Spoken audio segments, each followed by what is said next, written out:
Oke, balik lagi di channel Tujuh Pajak bersama gue Reza. Kali ini gue akan membahas tentang objek pajak bagi bentuk usaha tetap atau BUT, guys. Oke, pengertian BUT sebagaimana yang sudah pernah gue jelasin di video tentang subjek pajak ya di di tema PPh Badan. Oke, kita akan lihat di sini, guys. Nah, jadi menurut pasal 5 ayat 1 Undang-Undang PPh, objek pajak untuk bentuk usaha tetap ada 3. Ya, yang pertama adalah penghasilan dari usaha atau kegiatan BUT tersebut dan dari harta yang dimiliki atau dikuasai. Artinya kalau ini adalah factual attribution. Factual attribution itu penghasilan dia dari usaha di Indonesia. Kalau dalam konteks BUT ini ada di Indonesia, berarti penghasilan BUT tersebut dari usaha yang dia lakukan di Indonesia. Nah, itu kita sebut dengan factual attribution. Kemudian yang kedua adalah penghasilan kantor pusat dari usaha atau kegiatan penjualan barang atau pemberian jasa di Indonesia yang sejenis dengan yang dijalankan atau yang dilakukan oleh bentuk usaha tetap di Indonesia. Jadi penghasilan yang sejenis. Ya, jadi sebenarnya ini adalah penghasilan kantor pusat dari usaha atau kegiatan tersebut. Jadi penghasilan kantor pusat dari BUT tersebut. Jadi kantor pusat itu berarti yang ada di luar negeri. Tetapi penghasilan tersebut sejenis dengan yang dijalankan atau dilakukan oleh BUT di Indonesia. Nanti kita akan bahas contohnya. Ya, ini kita sebut dengan force of attraction rule. Nah, yang ketiga adalah penghasilan sebagaimana tersebut dalam pasal 26 yang diterima atau diperoleh kantor pusat. Ya, jadi penghasilan yang diterima atau diperoleh kantor pusat tetapi sepanjang terdapat hubungan efektif antara BUT dengan harta atau kegiatan yang memberikan penghasilan bagi kantor pusat tersebut. Ini kita sebut dengan effectively connected rule. Jadi di sini berarti dia menerima penghasilan. Ya, jadi kantor pusat menerima penghasilan. Ya. Yang mana penghasilan tersebut berhubungan efektif ya dengan kegiatan BUT yang ada di Indonesia. Ya. Dengan harta atau kegiatan BUT yang ada di Indonesia. Ini nanti akan kita lihat contohnya, guys. Ini kita sebut dengan effectively connected rule. Nah, ketiga jenis objek pajak BUT ini ya itu akan dikenakan pajak di Indonesia. Artinya dia menjadi objek pajak BUT di Indonesia. Nanti kita lihat contohnya, guys.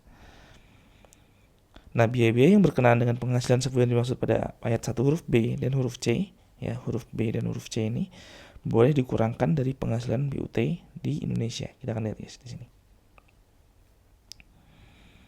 Nah, ini ya tadi ya, lebih jelasnya lagi dari penghasilan BUT dari yang pertama adalah usaha kegiatan BUT atau harta yang dimiliki oleh atau dikuasai oleh BUT di Indonesia. Kemudian penghasilan kantor pusat ya dari usaha kegiatan penjualan barang pemberian jasa di Indonesia yang sejenis dengan yang dilakukan oleh BUT di Indonesia. Dan ketiga adalah penghasilan yang diterima oleh kantor pusat tetapi ada hubungan efektif dengan harta atau kegiatan dari BUT di Indonesia. Kita akan lihat, guys. Nah, ini contoh nih ya. Ini adalah sejenis nih, disebut dengan sejenis ya. Jadi ada bank di luar Indonesia, misalnya Bank A Limited misalnya. Nah, dia memberikan pinjaman kepada PTA. Ya. Nah, Bank A Limited ini itu memiliki BUT di Indonesia. Ya, jadi dia punya BUT di Indonesia. Nah, meskipun pinjamannya itu dilakukan oleh Bank A Limited di misalnya Jerman misalnya, jangan Jerman apa ya, yang pakai limited, Hong Kong misalnya, Hong Kong.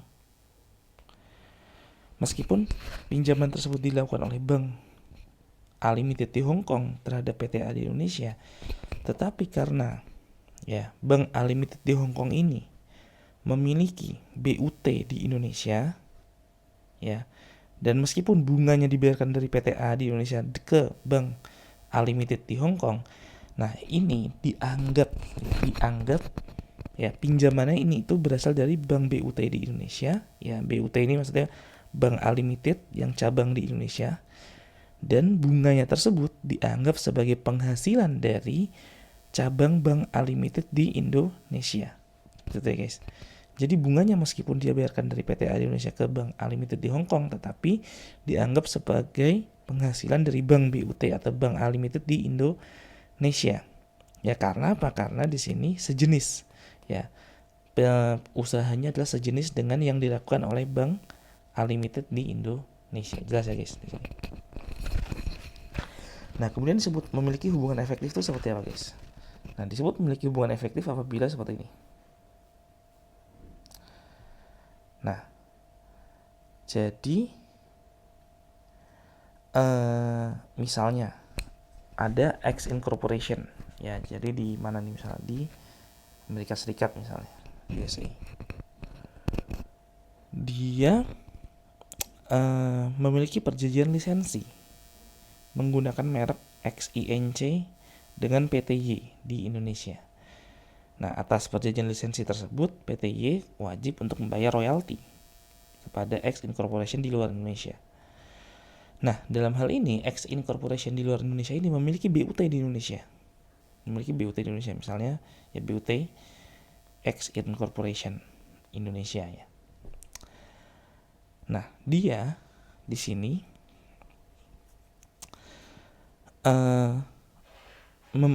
usahanya apa, kegiatannya BUT ini adalah memberikan jasa manajemen, jasa pemasaran dan jasa produksi kepada PTY di Indonesia berkaitan dengan perjanjian lisensi penggunaan merek X Incorporation tadi.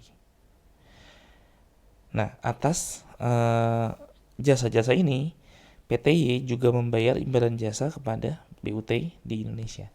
Nah, di sini berarti kita bisa lihat apa? Penghasilan yang dibayarkan PTY di Indonesia kepada X Incorporation di Amerika ini itu memiliki hubungan efektif dengan apa? Dengan jasa yang diberikan oleh BUT X Incorporation di Indonesia kepada PTY. Nah, sehingga dalam hal ini apa? Royalti yang dibayarkan oleh PTY di Indonesia kepada X Incorporation di Amerika Serikat tadi dianggap sebagai penghasilan dari BUT di Indonesia, royaltinya nih guys. Sehingga BUT ini dapatnya penghasilan royalti plus penghasilan jasa-jasa tadi, ya, jasa-jasa manajemen, pemasaran, produksi dan seterusnya. Gitu ya guys.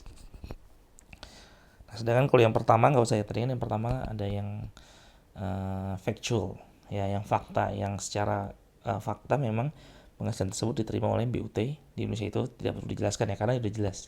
Nah, ini adalah hubungan efektif dan force of attraction rule. Oke. Nah, selanjutnya, nah ini. Nah, terhadap biaya administrasi kantor pusat, ya, itu boleh sebagian dibebankan ke BUT di Indonesia. Ya, jadi kalau ada administrasi kantor pusat di luar negeri, itu boleh dibebankan terhadap BUT di Indonesia. Nah, apa itu yang boleh dibebankan? Yaitu biaya yang berkaitan dengan usaha atau kegiatan BUT di Indonesia yang besarnya ditetapkan oleh Dirjen Pajak. Nah, pembayaran kepada kantor pusat yang tidak diperbolehkan. Nah, ada beberapa pembayaran kepada kantor pusat yang tidak diperbolehkan sebagai biaya, yaitu adalah royalti atau imbalan lainnya sehubungan dengan penggunaan harta, paten, dan hak-hak lainnya. Ya, royalti ya sehubungan dengan royalti dari BUT Indonesia kepada kantor pusat. Kemudian imbalan yang sehubungan dengan jasa manajemen dan jasa lainnya, serta bunga, kecuali bunganya ini berkaitan dengan usaha perbankan, seperti itu guys. Ya, jadi kalau ada Bank A Incorporation yang ini cabangnya dari bank ini di Indonesia ya, cabang dari Bank A Incorporation di USA. Nah, ketika A Incorporation ini memberikan penghasilan bunga kepada Bank A Incorporation di Amerika, ini bisa dibebankan oleh Bank A Incorporation di Indonesia karena ini bank. Oke, kemudian pembayaran sebagaimana tersebut pada huruf B yang diterima atau diperoleh dari kantor pusat tidak dianggap sebagai objek pajak kecuali bunga yang berkenaan dengan usaha perbankan. Jadi kalau ada pembayaran dari Indonesia kepada luar negeri, ya, yang diperoleh kantor pusat, ya, terkait dengan royalti, imbalan ini, itu tidak dipotong pasal 26 guys. Jadi tidak ada pemotongan pasal 26 ya. Tidak ada withholding tax-nya di situ guys. Ya, seperti itu. Oke, kira-kira itu yang bisa gue sampaikan di video kali ini. Semoga bermanfaat. Jangan lupa like, subscribe, dan komen di channel YouTube gue. Dan apabila kalian merasa video ini bermanfaat, bisa di-share di seluruh sosial media yang kalian miliki. Dan jangan lupa belajar terus. Bye-bye.